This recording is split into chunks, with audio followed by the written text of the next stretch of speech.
Boa noite a todos. Queria cumprimentar inicialmente os integrantes da mesa, a pessoa da nossa Procuradora-Geral, a doutora Lúcia Leia. Agradecer muito a participação do ministro Luiz Roberto Barroso. Dizer que é uma honra para nós. Ontem eu disse que esse evento aqui é o evento que a gente mais gosta de fazer. A gente convive bem, confraterniza e fala pouco da PGE e do direito.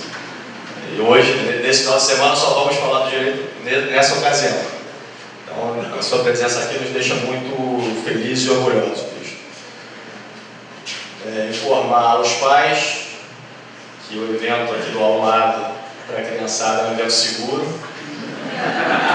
mais seguro do que o de ontem, fiquem tranquilos. E sem mais delongas, passar diretamente a palavra para o ministro Luiz Roberto Barroso.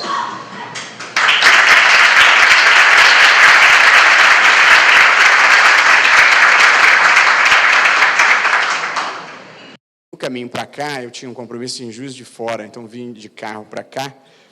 Eu fiz algumas anotações. Eu disse, não vou fazer uma palestra sobre direito, não vou aborrecer vocês com isso. Então, eu pensei um pouco assim da minha própria trajetória, a minha experiência na Procuradoria, ao longo de muitos anos, e um pouco a trajetória que me levou até o Supremo, e talvez falar 2 minutinhos sobre o que tem sido a vida lá, e por que, vez por outra, eu tenho uma vontade danada de voltar de onde saí. Como dizia, tinha uma música da Maísa antiga, se eu soubesse naquele tempo o que eu sei agora, eu não seria esse ser que chora. Portanto, eu faço um pouco o retrospecto da minha própria trajetória na Procuradoria, que começa em 1985, junho de 1985. Eduardo era o procurador-geral, fez o 3º concurso para procurador do Estado, depois de muitos anos sem concurso, e Lúcia Leia era desse concurso, passamos nós, Lúcia Leia, João Guilherme, Vitor Farjala, pensei que fosse vê-lo aqui, não encontro. E eu me lembro, ser procurador do Estado naquela época, eu suponho que ainda seja, mas ser procurador do Estado naquela época era o máximo que alguém podia aspirar em termos de carreira jurídica. Eu me lembro de ter tido 3 grandes momentos de particular felicidade na minha vida profissional. Vou começar de trás para frente. Ir para o Supremo, evidentemente, é uma honra. Ter sido professor titular da UERJ, um concurso difícil, também foi um momento especial, e ter sido procurador do Estado do Rio de Janeiro. Eu me lembro quando veio a primeira petição que eu assinei, o primeiro documento que eu assinei como procurador do Estado, então tinha o meu nome e procurador do Estado embaixo. Aquele foi um momento assim, emocionante da minha vida, assim, uma conquista, porque a maior parte das pessoas que a gente admirava naquela época estava na Procuradoria do Estado, portanto, aquele era um objetivo natural de alguém que tivesse uma carreira jurídica.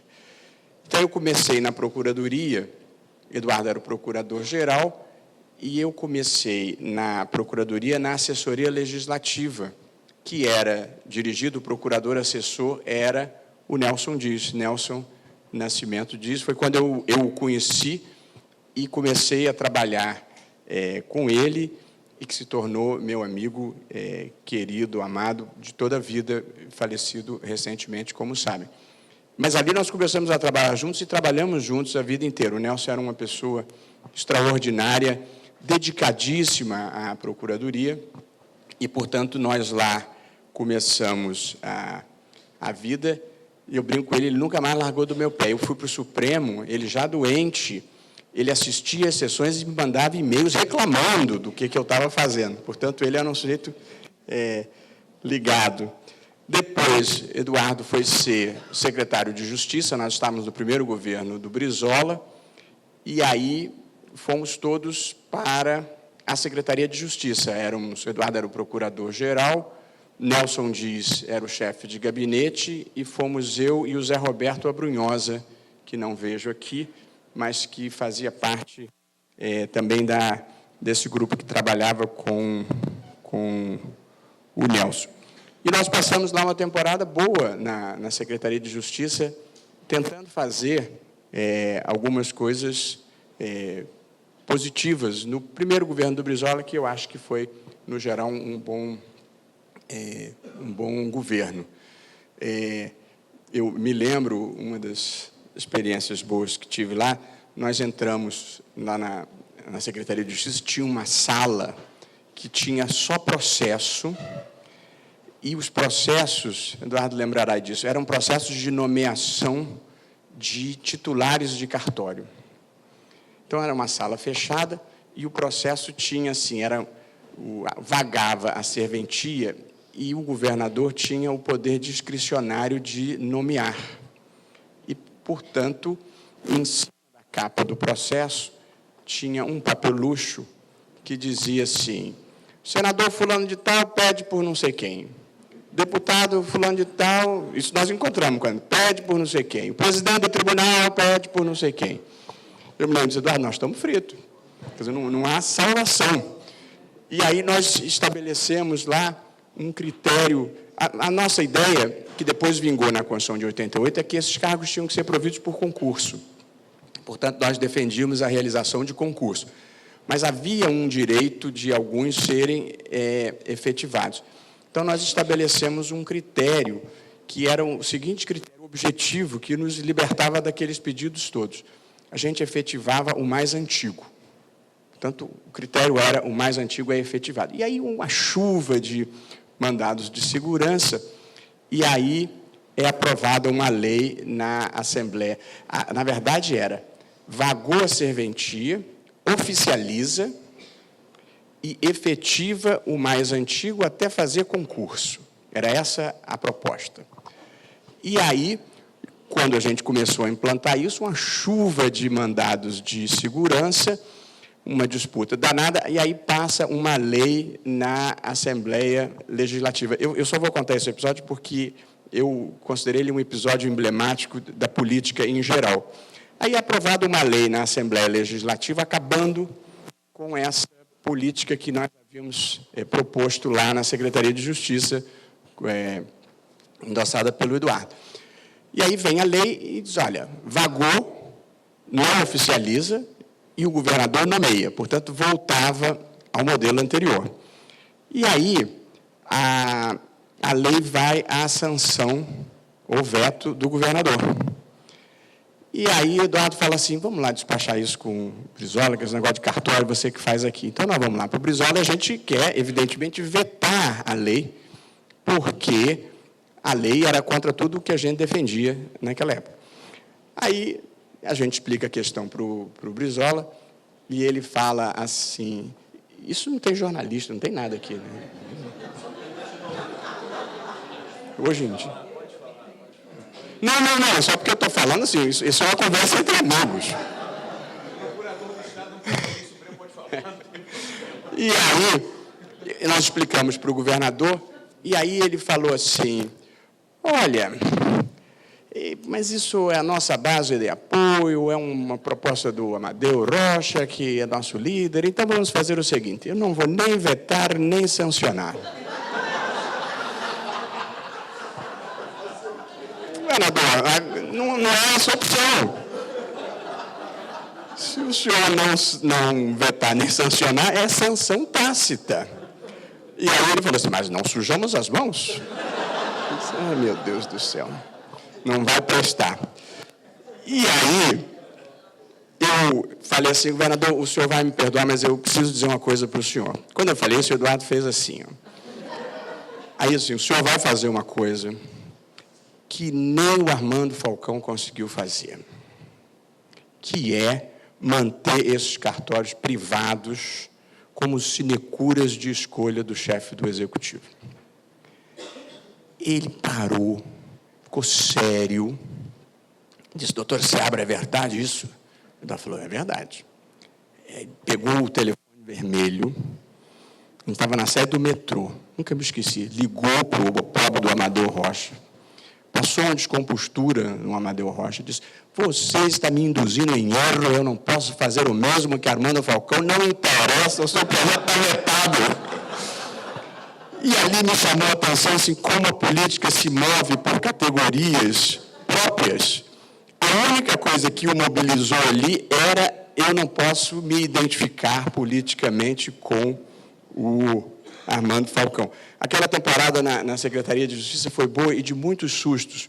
O Nelson, não sei, vocês não tiveram chance de conviver com ele, mas ele era um sujeito muito dedicado, muito divertido e muito franco nas coisas que ele dizia, assim, muito autêntico nas críticas. Então, uma vez tinha um plano, era um novo plano de carreira dos professores, e vamos nós despachar na Secretaria de Educação, que era a secretária a doutora Maria Ieda Linhares, uma veneranda historiadora, protegida do professor Darcy Ribeiro, uma lenda viva, e ela, então, narra alguma coisa do projeto dela. O Nelson vira-se para ela e fala assim: olha, a senhora é uma secretária estadual, mas isso é de uma burrice federal. Mas eu não posso acreditar que isso está acontecendo. E assim passamos essa temporada na Secretaria de Justiça, que ainda teve o sobressalto da estatização das empresas de ônibus do Rio de Janeiro, que foi uma confusão, quem estava lá. Mas eu não trabalhei nisso, não. Mas um dia eu vou à Procuradoria e aí formou-se uma fila de advogados, que eram os advogados dos proprietários de ônibus, que tinham ido lá na Procuradoria para saber o que fazer, como é que ia conduzir aquilo. E aí tinha um sujeito que entrou na fila. E aí, então, o sujeito chegava lá e falava: sou da empresa Irmãos Unidos, sou da empresa Três Amigos. E aí chegou um sujeito e fala assim: eu sou proprietário do motel Tiro Certo. Eu disse: peraí. O nome não era esse, era um nome assim. Aí alguém falou assim: não, ICMS é no andar de baixo. Aí ele disse: não, mas é porque o meu motel, na verdade, o controlador é a empresa de ônibus, então eu queria saber se eu não posso tirar o motel. Esses foram alguns episódios surreais, eu diria, daquele tempo de Secretaria de Justiça. Aí termina o governo do Brizola e nós voltamos todos para a Procuradoria.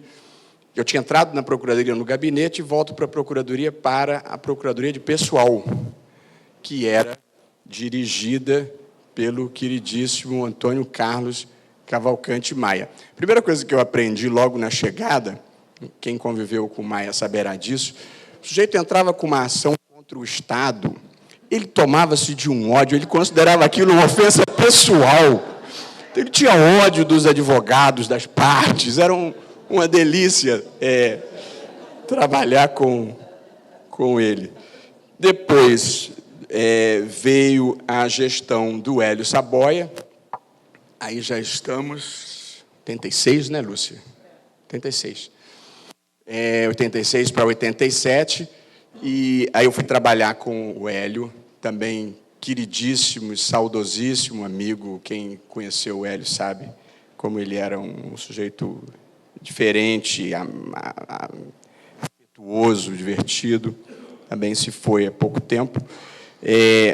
E aí, então, passei uma temporada no gabinete com o Hélio, até que em 88, no segundo semestre de 88, eu fui para os Estados Unidos. Aí, sim, eu fui estudar em Yale, já era professor da UERJ, já tinha uma dedicação acadêmica grande, e fui para os Estados Unidos. O subprocurador-geral do Hélio era o Santos Neves, era o Geraldo Arruda e o Santos Neves. Aí, quando eu fui para Yale, que fica perto de Nova York, 1 hora e pouco de Nova York, eu me lembro que o Santos Neves disse: olha, quando você estiver lá, não deixa de visitar meu primo.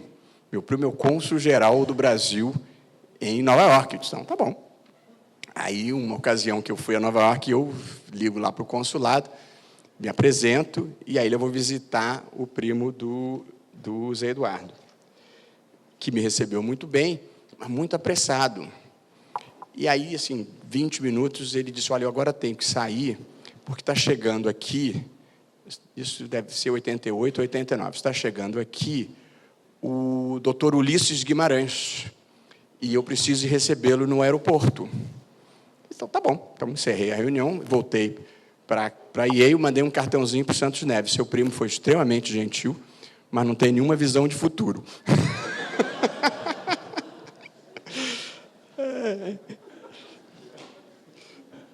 Pois bem, depois veio... Isso eu enfim, não estou sendo rigoroso, mas são reminiscências todas boas que tenho da Procuradoria. Depois vem o segundo governo do Brizola, que foi um período menos venturoso para a Procuradoria, e depois veio o governo do Marcelo Alencar, que teve uma marca, uma questão que eu também trabalhei e que foi muito relevante, que envolvia a privatização do Banerj. Eu preciso dizer para vocês que isso foi... Aí nós já estamos no início... Não, meados da década de 90. 94, né? Mais ou menos. 95. Pronto. E aí, já era o governo Fernando Henrique, já havia a política de privatização e havia a questão da privatização do Banerj. A Procuradoria atuou intensamente nessa questão. Eu me lembro do Tavares Borba, teve muito tempo estudando essa matéria, eu mesmo tive lá algumas vezes.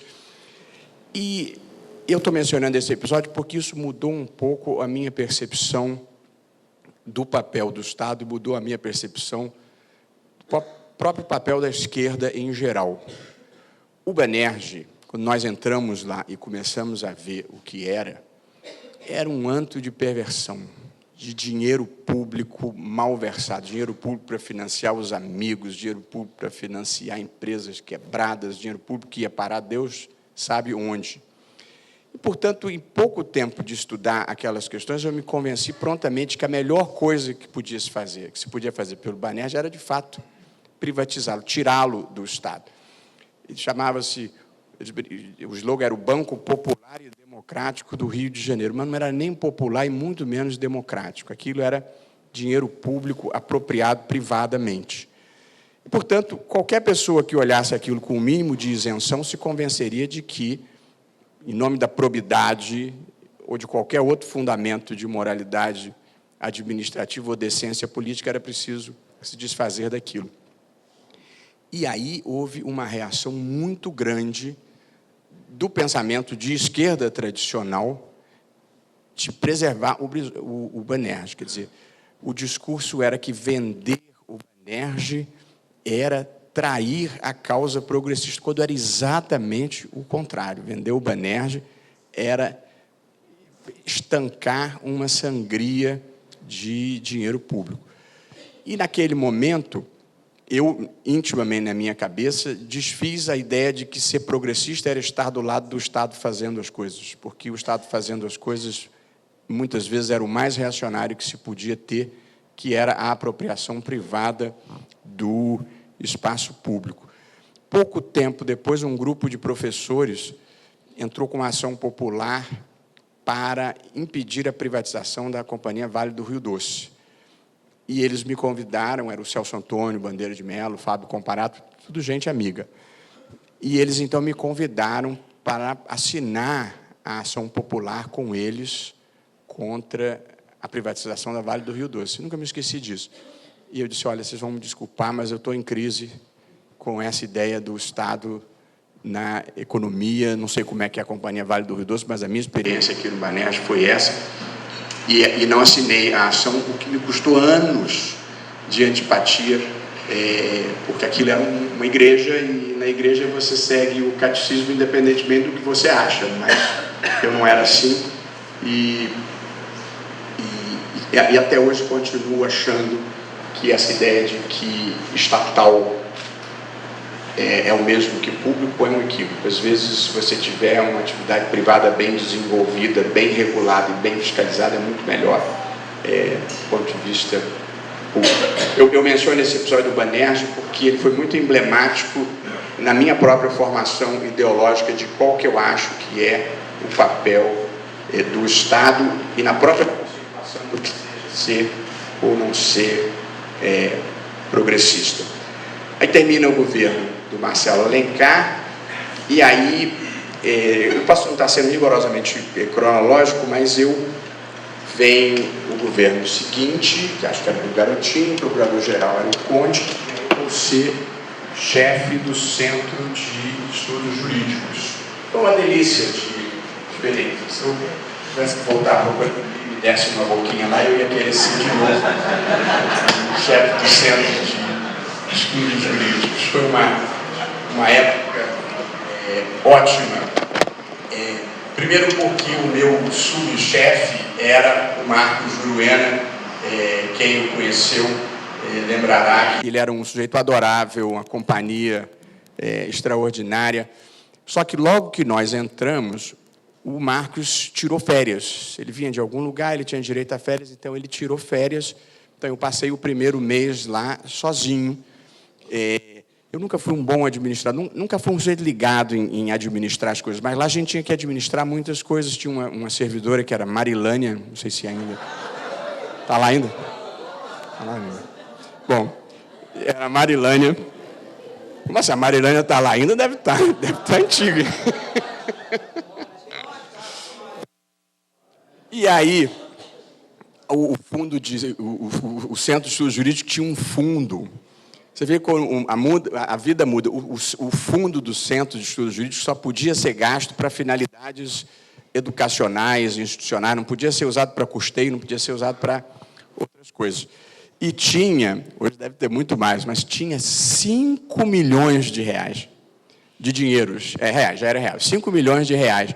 Era dinheiro que não acabava mais, não dava para gastar aquilo numa vida. E aí, com aquela dinheirama toda, eu me lembro que tinha as procuradorias regionais. Eram 12. É isso? 12. Eram 12. E as procuradorias regionais tinham sido reequipadas e tal, mas não tinha livro, não tinha código. Então, alguém tinha reivindicado isso e eu tinha achado uma ideia boa. Então, nós íamos comprar uma coleção de códigos para cada uma das regionais. Então, Código Civil, Processo Civil do Teotônio Negrão, que naquela época era mais fácil. Agora ele ficou muito complicado, o Teotônio, ficou muita informação. Não precisa tanta informação assim. Mas era um código do Teotônio Negrão, um código penal, uma legislação administrativa, trabalhista, enfim, código tributário.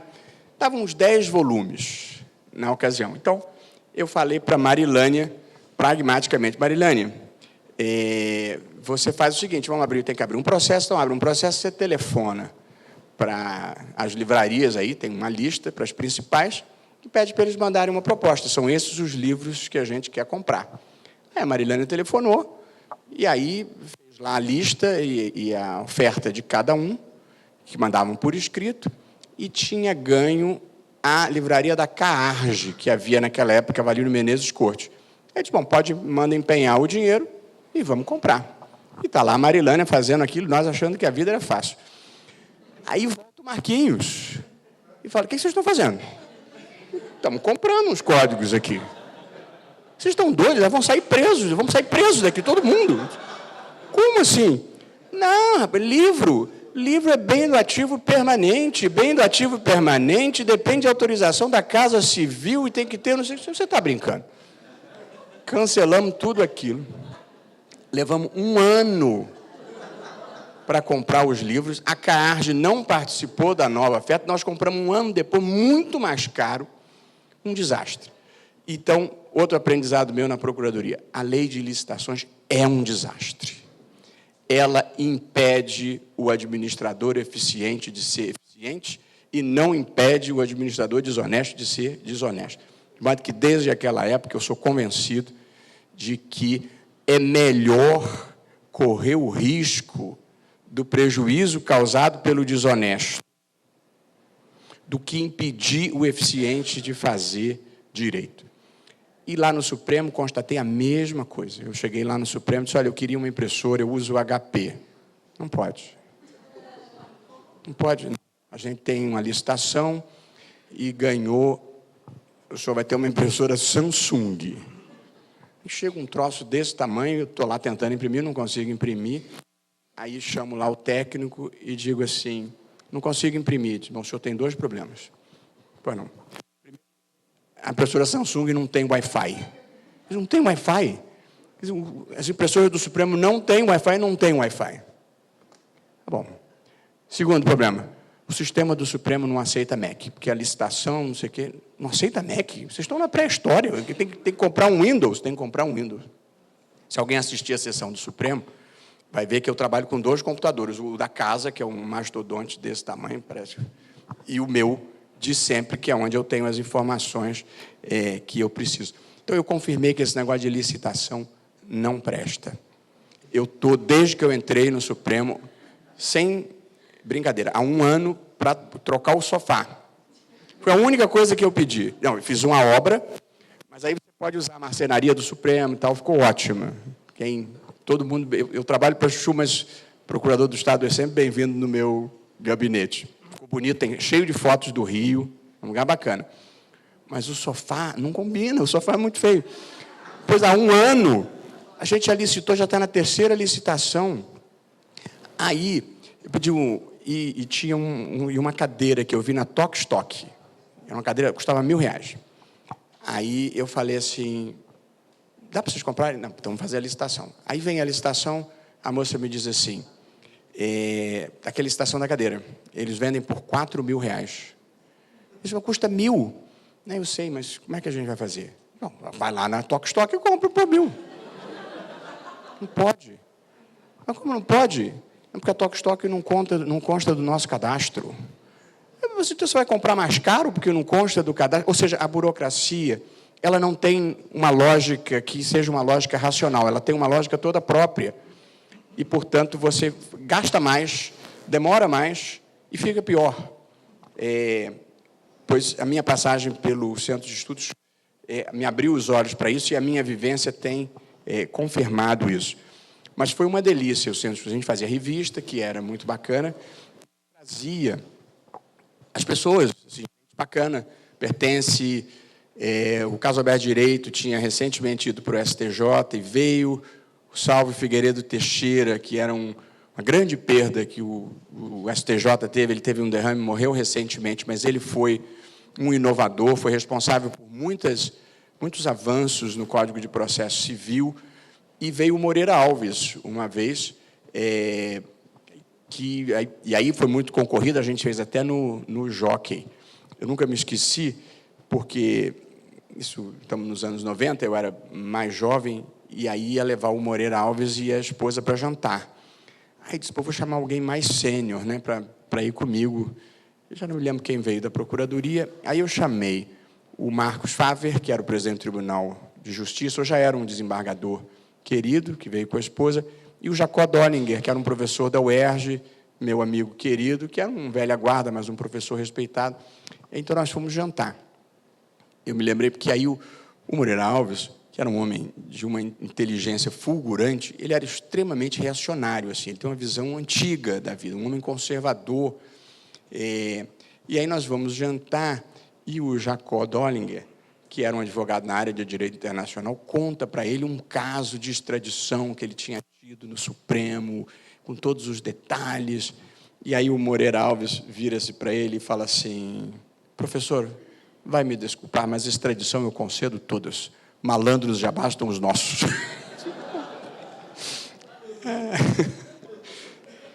Fiquei com isso guardado. E depois veio esse período mais recente, já a Lúcia procuradora-geral, e aí eu fiz uma anotação no carro de coisas interessantes que eu fiz para a Procuradoria na última gestão, nos 2 últimos mandatos, alguns extremamente marcantes. Uma foi a DPF das uniões homoafetivas, que na Procuradoria todo mundo saberá, mas nem todo mundo sabe, que foi o governador do Estado do Rio de Janeiro quem propôs esta ação. E, na verdade, se passou assim. Quem era para propor a ação era o Antônio Fernando, que era o Procurador-Geral da República. Então, tinha um grupo de procuradores da República que queriam que essa ação fosse proposta, e eles pediram a mim e ao professor Gustavo Tepedino que a gente fizesse pareceres que pudessem instruir a propositura de uma ação dessa natureza para equiparar as uniões homoafetivas às uniões estáveis convencionais. E aí nós fizemos, o Daniel Sarmento fez a minuta da ação na época, e então eles levaram para o Antônio Fernando, que pelas circunstâncias políticas dele, não propôs a ação. Enfim, era uma ação que incomodava muita gente e ele, de fato, não propôs.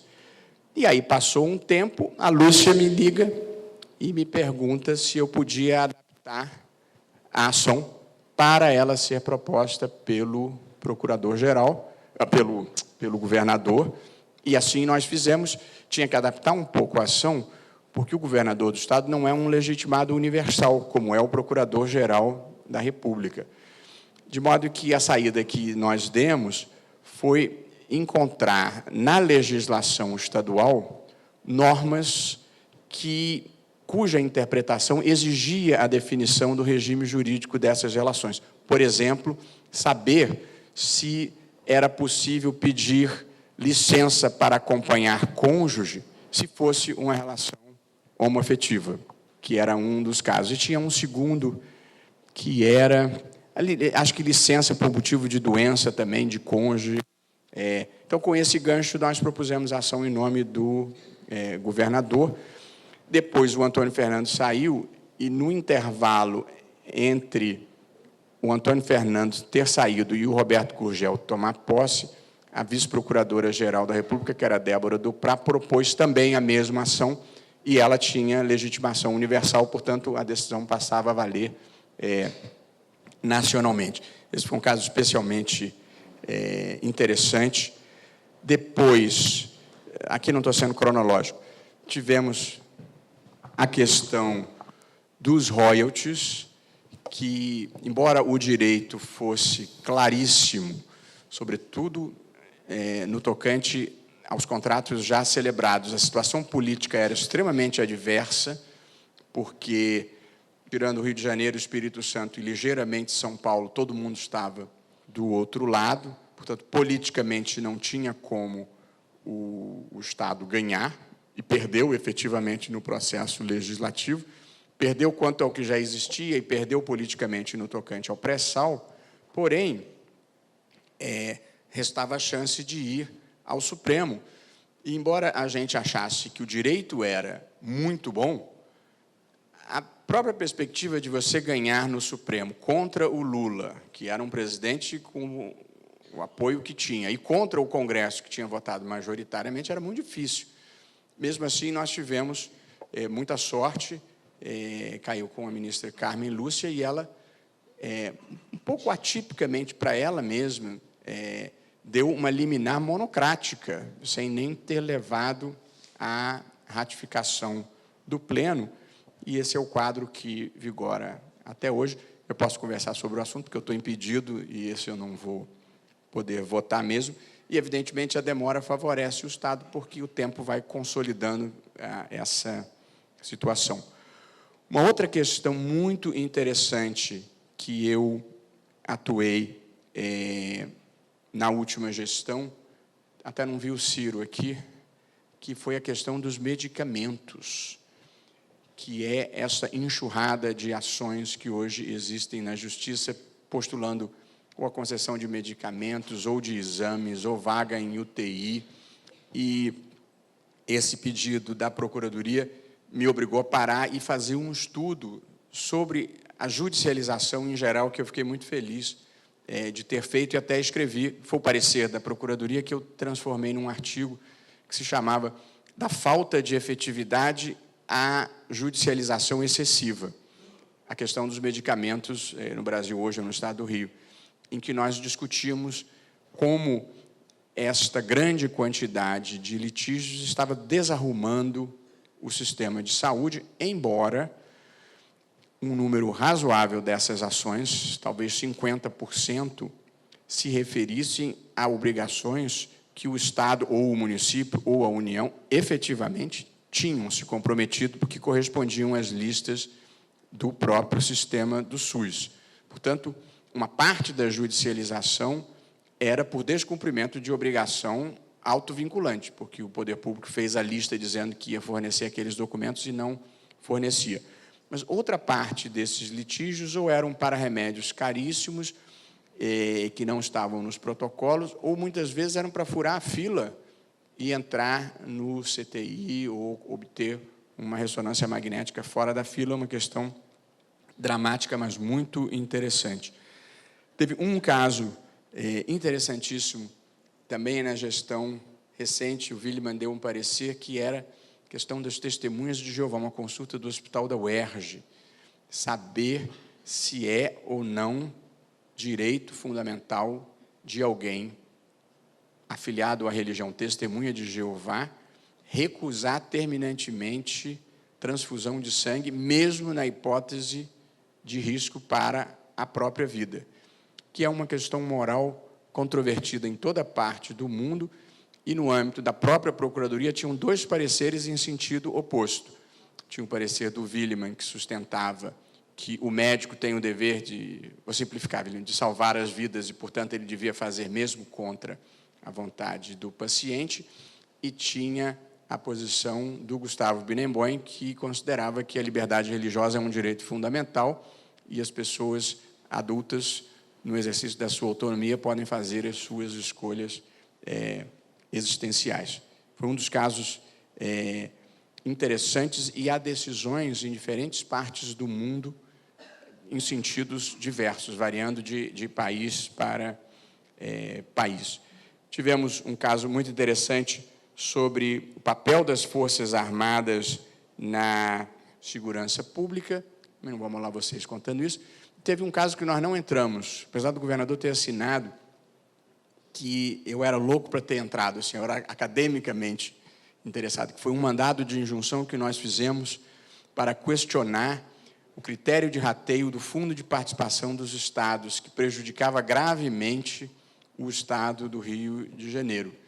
E, portanto, o governador pediu, a Lúcia orientou, e eu fiz a petição. O governador chegou a assinar para nós darmos entrada, e depois houve uma avaliação política de que não convinha comprar essa briga, mas era um caso bacana de mandado de injunção em que o Supremo ia poder, e era fácil cuidar dessa matéria, porque a Constituição exigia a edição de uma lei complementar que nunca vinha, e a gente basicamente pedia que se voltasse ao regime do Código Tributário Nacional, que era muito mais favorável ao Rio de Janeiro, além de ser muito mais racional e razoável. Mas essa foi uma ação que nós não entramos, o que eu pessoalmente lamento. E depois, pouco tempo depois dos royalties, e aí veio o meu convite e eu fui para o Supremo. Interessantemente,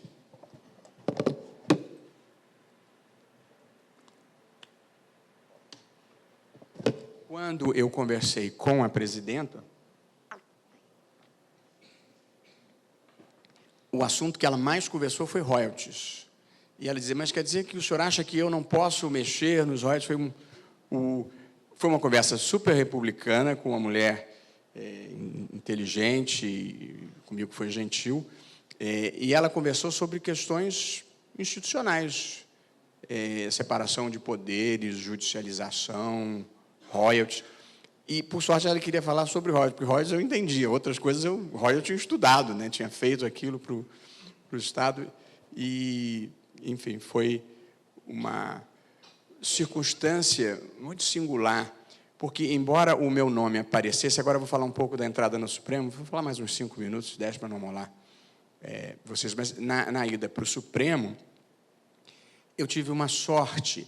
Embora o meu nome aparecesse há muitos anos, porque eu era professor, porque eu advogava no Supremo, eu não tinha uma chance real, porque eu não tinha uma articulação, assim, eu não tinha um apoio político relevante, nem tinha certeza de que esse fosse o caminho. É claro que se o presidente, qualquer um, tivesse me convidado, eu iria com muito prazer e com muita honra. Mas eu não era uma pessoa que tivesse uma articulação para isso. Mas meu nome aparecia e eu sabia que não tinha chance real. Houve uma vez em que, aparentemente, houve uma chance real. Eu vou contar porque eu achei uma história curiosa. Obrigado. Foi na vaga que foi o Toffoli, portanto, há uns 5 ou 6 anos atrás. Um dia me liga o Pedro Abramovay, que era o secretário de Assuntos Legislativos, o Tarso Genro era o ministro da Justiça, fala assim, professor, eu gostaria de saber se o presidente indicá-lo para o Supremo, se o senhor aceitaria. Se o presidente me indicar, eu aceitaria, evidentemente. Da onde vem isso? E aí ele me contou a seguinte história. Bom, é o seguinte, os candidatos e os nomes na mesa são o chefe da AGU, o ministro Toffoli, que é amigo pessoal do presidente, o ministro César Asfo Rocha, que é apoiado pelo presidente Sarney, o ministro Teori Zavascki, que é apoiado pelo ministro Nelson Jobim, e o Roberto Caldas, que é um advogado trabalhista de Brasília, que agora é juiz da Corte Interamericana, que é apoiado pelo ministro Tarso Genro. Aí eu perguntei para ele, Pedro, e quem me apoia? Ele falou assim, ninguém. Mas também ninguém tem rejeição, não tem objeção ao seu nome, de modo que pode ser que a gente consiga emplacar como o nome de consenso. Eu disse, ótimo. Não emplacou. Os anos se passaram, e aí veio a vaga em que eu fui, em que aconteceram algumas coisas que levaram um pouco a presidenta a ter que indicar um nome que não fosse nem ligado ao partido, nem muito conectado politicamente. Era uma solução mais técnica do que política, que, de certa forma, já tinha sido a solução do Teori, que era um ministro do STJ, uma solução técnica. E ela, então, resolveu repetir o modelo. O nome que era mais forte e apoiado partidariamente por um incidente de divulgação e tal, ela teve uma chance de não nomear, e aí ela me indicou. Não cai do céu, não, quer dizer, alguém achava que eu era um bom nome e soprou no ouvido dela. Porém, a minha sorte foi o ter sido uma vaga técnica. E aí vou para o Supremo, num período tenebroso, quer dizer, se eu pudesse, eu trocaria aí uns 6 meses de vida para ter entrado em outro momento, porque foi terrível. No meio do mensalão, um país completamente passional em relação a isso, quer dizer, nenhuma racionalidade. Então, tinha os que eram contra, tinha os que eram a favor, e eu não era nem uma coisa nem outra. Vou fazer o que for certo, e para crédito da presidenta, em nenhum momento, nenhum segundo, ela tocou no assunto, me pediu, conversou, insinuou, sugeriu, zero. Eu suponho que ela não imaginasse que eu fosse um inimigo, porque ninguém nomeia inimigo, mas nenhum tipo de compromisso, de apoio, troca, zero. Podia fazer o que eu quisesse, porque ninguém me pediu compromisso antes. Depois que você está lá, também não tem como te tirar. Portanto, eu não trocaria a minha biografia pela de nenhum dos condenados, nem pela da presidenta. Então, fui lá para fazer o que eu achava certo. Só que, quando está todo mundo apaixonado, é que nem briga de boate, quer dizer, não há racionalidade possível. E eu estudei e fiz exatamente o que achava que devia fazer. Acho que cabia embargos infringentes, porque estava no regimento do Supremo, porque havia inúmeras decisões do Supremo que diziam assim, não tinha nenhuma decisão em ação penal originária, que era o caso, mas tinham decisões em habeas corpus que diziam assim, não cabem embargos infringentes em habeas corpus, só cabe em ação penal originária. Mas não era uma ou duas, eram dezenas de decisões que diziam isso. E, ao estudar, ainda verifiquei que o Fernando Henrique Cardoso, quando era presidente, tinha mandado um projeto de lei para o Congresso para abolir embargos infringentes nos processos no Supremo. E o Congresso rejeitou. E o parecer de rejeição dizia, não, nós achamos que é importante ter essa instância no Supremo. Eu não acho, eu acho que não devia haver, se alguém quer a minha opinião. Mas, claramente, se tentou revogar por lei, não se conseguiu, o regimento interno admitia, e havia um monte de acordos do Supremo dizendo. E, portanto, quer Quer dizer, porque a imprensa, a sociedade está batendo na porta, ainda assim a gente deve fazer o que é certo, porque o juiz constitucional tem que fazer o que é certo. Portanto, votei pelos embargos infringentes. Bom, não preciso contar o que aconteceu, porque todo mundo sabe o que aconteceu. Porém, tudo passa. Tudo na vida passa. E hoje em dia, uma porção de gente diz, puxa, ainda bem que a gente fez aquilo de uma forma mais equilibrada e não de uma forma apaixonada, porque você teria desacreditado um julgamento que foi extremamente importante para o país, embora eu achasse e continue achando que sem reforma política, a única diferença entre aqueles e os outros é que uns foram pegos e outros ainda não foram pegos, porque o sistema iguala a todos. Nós temos um sistema político no Brasil hoje que obriga as pessoas a serem militantes da ilegalidade, porque o sistema é feito dessa forma. É um terror, e basta a gente abrir os jornais para ver que é um por dia, e enquanto não mudar o sistema político, vai continuar a ser um dia depois do outro, e ninguém se livra solto, com a consequência extremamente negativa de que as pessoas de bem não querem mais se dedicar à política. E, portanto, você não atrai vocações, você não se move mais por idealismo, você tem um sistema que é completamente argentarizado, que é o sistema brasileiro. Mas esse é outro assunto. Eu vou falar uma última coisa, apenas para ser fiel ao título, que era da PGE ao Supremo, de uma estação na cabeça da gente que tem que mudar quando você deixa de ser um advogado público ou privado e vira juiz. Não preciso dizer que eu ando, se alguém lê os sites jurídicos, tal, numa cruzada interna no Supremo para dar um mínimo de racionalidade e organizar a repercussão geral. Mas isso é uma tecnicalidade muito chata, mas eu fiz a conta, o Supremo deu 330 repercussões gerais, julga 27 por ano, precisa de 12 anos para julgar o que está lá. Portanto, ninguém estava pensando. É preciso ter um sistema em que o Supremo não dê mais repercussão geral do que possa julgar em um ano. Essa é a minha primeira ideia.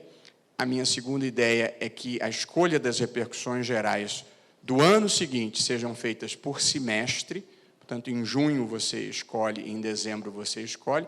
As que você escolhe em junho, começa a julgar a partir de fevereiro. Salta um semestre com data marcada. E, portanto, acaba com essa penosa peregrinação de advogados públicos e privados que vão para o Supremo e ficam sentados lá esperando o julgamento do seu caso, que não acontece. Portanto, a minha proposta é os julgamentos vão ter data marcada, pelo menos as repercussões gerais, e acho que isso muda a qualidade da vida de todo mundo. Mas a questão mais relevante, assim, do ponto de vista intelectual, é a mudança de você deixar de ser advogado e virar juiz. A primeira coisa do advogado, não do público, mas do advogado privado, é que ele escolhe as causas em que ele quer atuar, mas não é esse o ponto. É que o advogado, ele é constituído por uma parte, ou o advogado público tem, no caso do procurador do Estado, o seu cliente permanente, que é o Estado. De modo que ele não tem que fazer propriamente um juízo de valor. Ele é constituído e ele imediatamente organiza todos os seus canais mentais para patrocinar um interesse. O advogado é o profissional que, entre teses jurídicas alternativas e razoavelmente defensáveis, sustenta aquela que aproveita o seu cliente. É isso que faz um advogado. E, do outro lado, um outro advogado faz a mesma coisa pelo seu cliente.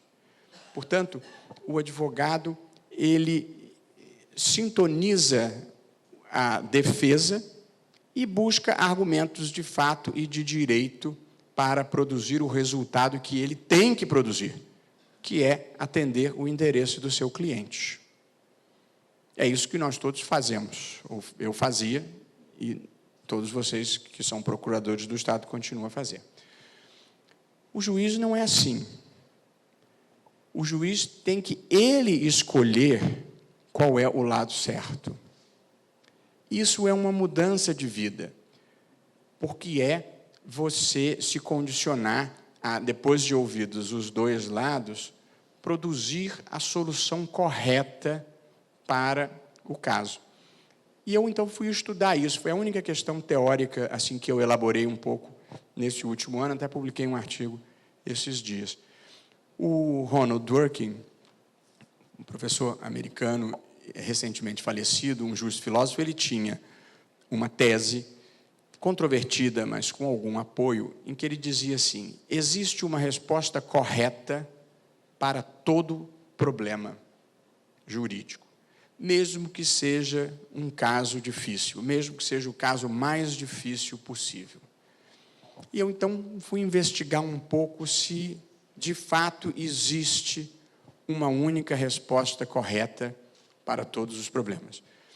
E a conclusão que eu cheguei confirma um pouco uma coisa que eu digo no meu primeiro dia de aula, no primeiro período na UERJ, para os alunos de 17, 18 anos, hormônios à flor da pele, e eu falo: um homem e uma mulher fazendo amor na praia cometem um crime? Sim, não. A grande resposta em direito é depende. Depende. Portanto, existe uma única resposta correta para todo problema jurídico, mesmo os casos difíceis. A resposta é depende. Depende do que você queira considerar a resposta correta. Do ponto de vista objetivo, acho que a resposta é não. Não existe uma resposta objetivamente correta para todo problema jurídico. E gosto de exemplificar isso com uma história que li e que eu acho que é emblemática e ilustra bem o meu argumento. Dois amigos estão no Alasca conversando, tomando uma cerveja, e, portanto, como previsível, falam de mulheres, depois falam de futebol, e depois de algumas cervejas eles começam a falar sobre religião. Um deles é um homem religioso e o outro é ateu.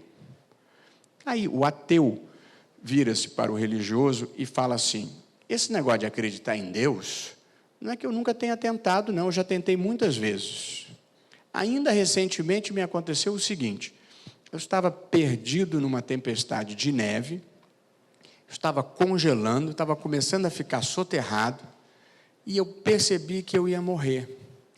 Aí eu me ajoelhei no chão e disse: Deus, se você existe, me acuda agora, tira daqui e salva a minha vida.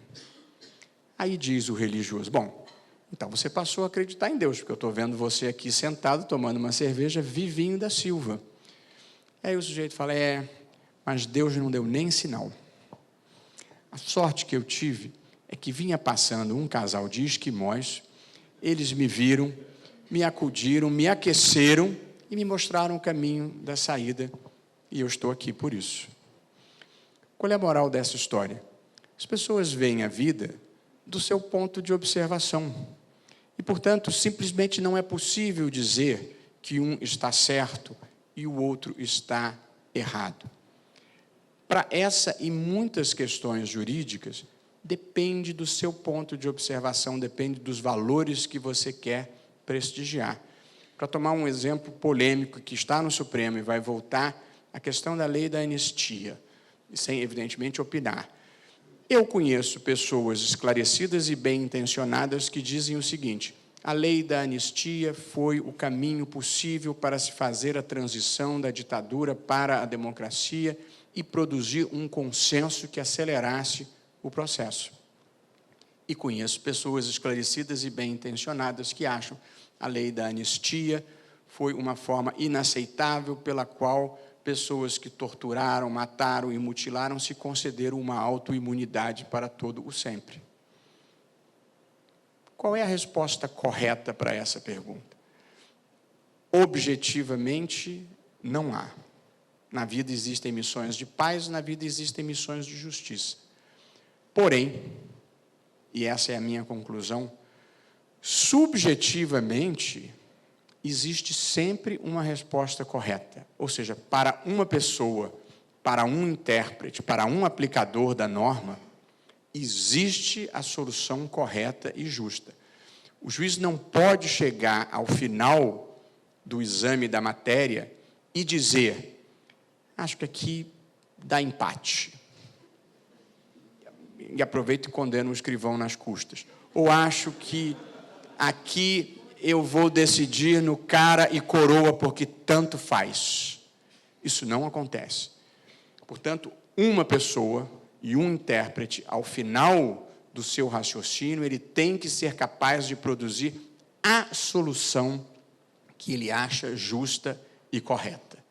Portanto, não existe, do ponto de vista objetivo, uma única resposta correta. Mas existe, do ponto de vista subjetivo, uma única resposta correta.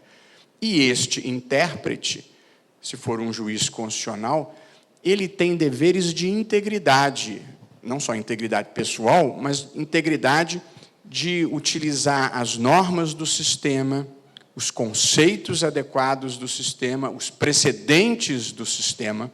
Portanto, ele não inventa uma solução. Ele tem deveres de integridade em relação ao sistema e ele tem deveres de coerência em relação a si próprio, de modo que o novo caso que ele está decidindo, ele deve aplicar as mesmas premissas teóricas e os mesmos valores que ele aplicou no caso antecedente, a menos que ele possa distinguir o novo caso para dizer por que ele é diferente do anterior.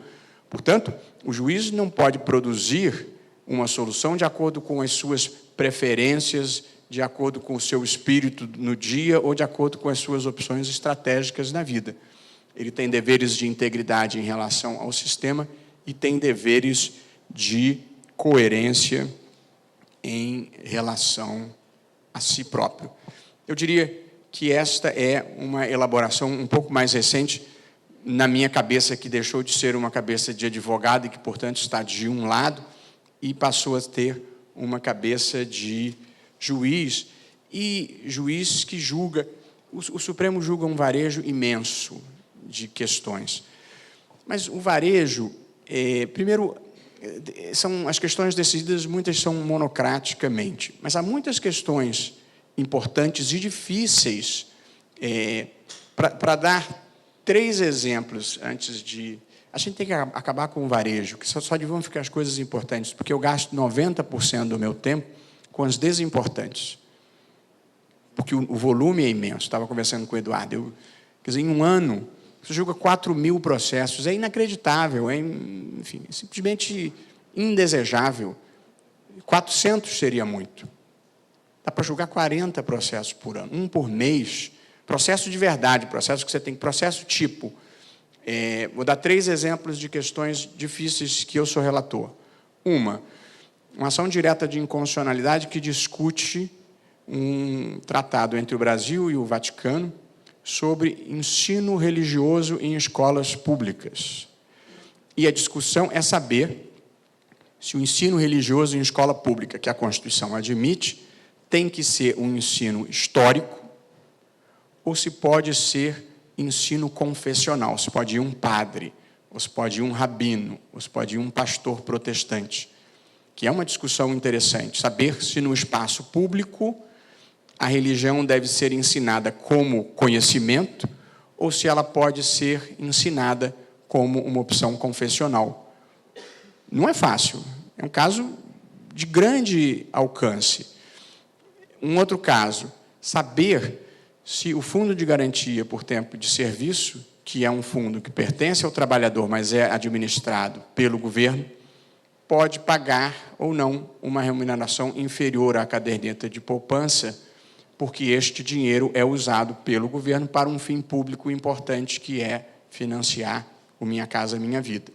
Portanto, saber se este fundo, que em rigor pertence ao trabalhador, pode ou não ser usado com esse caráter solidário de financiar projetos sociais.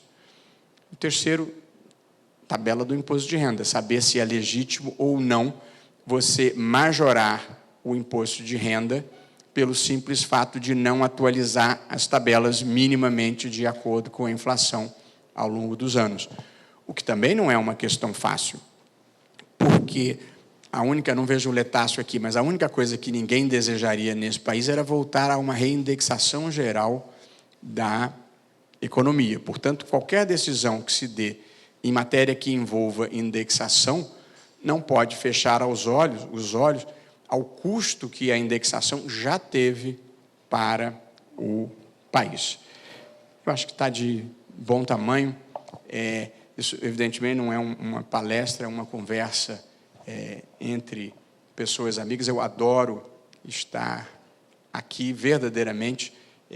Foi um esforço danado para chegar aqui, mas é porque eu sabia que ia ser bom, como de fato está sendo bom, e eu espero que não tenha aborrecido muito nenhum de vocês, compartilhando a minha própria experiência na Procuradoria, que foram anos extremamente felizes, e esse ano no Supremo, ainda não estou totalmente feliz, mas tenho a esperança de que ainda vá ficar. Muito obrigado a todos e um abraço.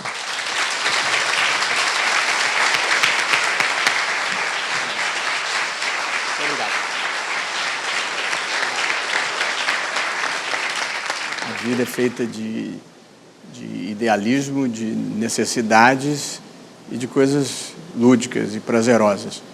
A PERJ cuida, pelo menos, das outras duas, de defender os interesses institucionais e, eventualmente, corporativos dos procuradores, o que é importante em toda situação, numa sociedade capitalista e em que todos competem por recursos. E a PERJ cuida também da parte lúdica, dos prazeres legítimos, organizando os encontros, organizando a festa de final de ano, organizando a ida ao próprio Congresso Nacional de Procuradores. Sobre a importância da Procuradoria-Geral do Estado, eu diria que todo governo democrático e bem intencionado precisa de uma Procuradoria-Geral e de um procurador que tenha talento, que seja leal e que tenha a coragem de ajudá-lo a estabelecer limites. O poder tem uma tendência natural a ultrapassar os limites e ir além do que é possível e desejável. E um bom procurador-geral e uma boa Procuradoria do Estado existe exatamente para dizer não nas situações em que isso seja necessário e que, por outro lado, possa viabilizar os grandes projetos que todo o governo deve ter. Portanto, a Procuradoria-Geral existe para viabilizar os projetos do governo e para estabelecer os limites que a Constituição e as leis impõem quando, eventualmente, o poder queira ultrapassá-los.